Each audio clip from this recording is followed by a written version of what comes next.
Aviv, our senior international affairs correspondent Owen Alterman joins me. Owen, here we've been hearing from Hassan the Indian perspective and the Pakistani perspective, but you're bringing us an Israeli perspective on this story. What can you tell us? That's right, Tracy, I am. I mean, first of all, let's get some of the facts out of the way. There are some reports in Indian media, for example, that Israeli-made missiles and bombs were used in these attacks, again, by the Indian military. We should say, of course, India, one of the main clients for Israeli arms worldwide, the biggest client in the world, so that wouldn't be too surprising. Of course, would put Israel in the middle of this in a bit. But I actually don't think that that's the most interesting Israeli perspective on this story. You know, Tracy, yesterday, I was interviewed at an Indian television station, and it was absolutely fascinating to hear the conversation in the studio from the other guests. What did I hear? So many things that were familiar from this part of the world. Let's listen to not the comments from that studio, but some of the comments we've been hearing from Indian and Pakistani officials that help to make the point. First, from a foreign ministry spokesperson in India today. India had informed about counter-terrorism action it took yesterday against a terrorist training camp of Jaish-e-Mohammed in Pakistan, based on credible evidence that Jaish-e-Mohammed intended to launch more attacks. Tracy, how many times did we hear the word terrorism there, the word counterterrorism? Again, a page out of the Israeli playbook. India trying to make the case to the international community that it was responding to a terrorist attack, that as it sees it on its own soil just a few weeks ago. The Indians counting the 58 countries that had come out and condemned that terror attack. And on that broadcast I was on yesterday, what were the guests doing? Taking a microscope to look at how countries around the world were reacting to India's airstrikes, so similar to what we in Israel do every time that we see in Israel. You're nodding your head because you're so familiar with this, a conflict in Gaza or across Israel's border in Syria, looking at the international reaction and how much sympathy Israel is getting. Right. As for the Pakistani side, let's hear a comment from a former Pakistani foreign minister on the escalation of the last few days. Pakistan is a member state of OIC. A member state of the OIC has been aggressed by its neighbor, a neighbor which is many times larger than it. Is it not impinging upon all OIC member states to stand by the country which has been aggressed?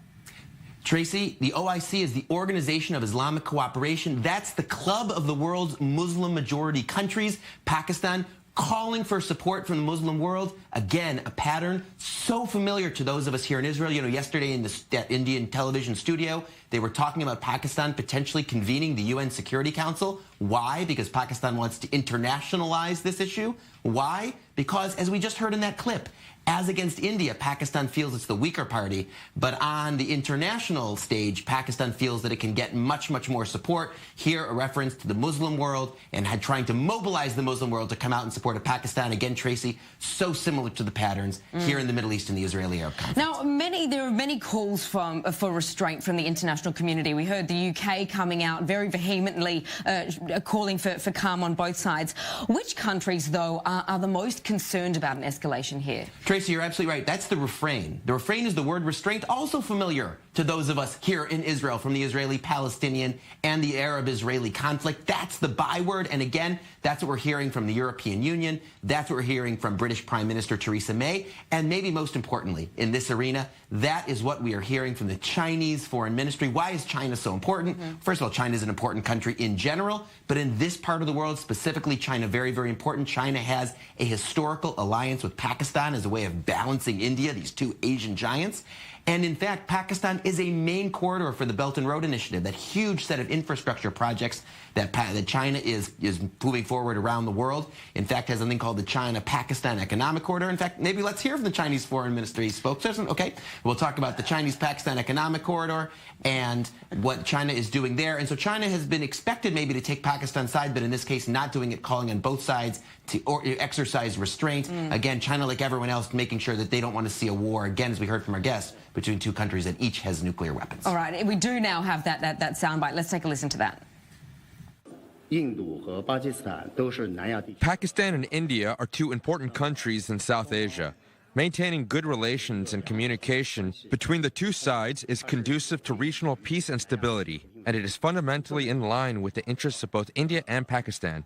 China hopes the two sides could exercise restraint and take measures to stabilize the regional situation and improve bilateral ties instead of doing the opposite. So there you go, Tracy. Restraint even from a country that might have been expected to take Pakistan's side, showing just how high the stakes are. Again, these two giant countries, each with nuclear weapons. How wide does the lens go, though, here? When Israel looks at a potential escalation between India and Pakistan, is it concerned, as of course we're seeing these diplomatic relations between Israel and India get even closer?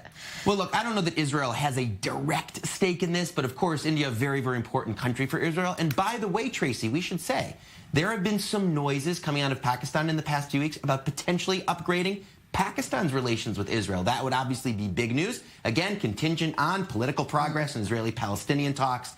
But I don't need to remind you that Saudi Crown Prince Mohammed bin Salman was recently in Pakistan. Of course, all we've seen in the advance between Israeli and Saudi ties, maybe there's something there too.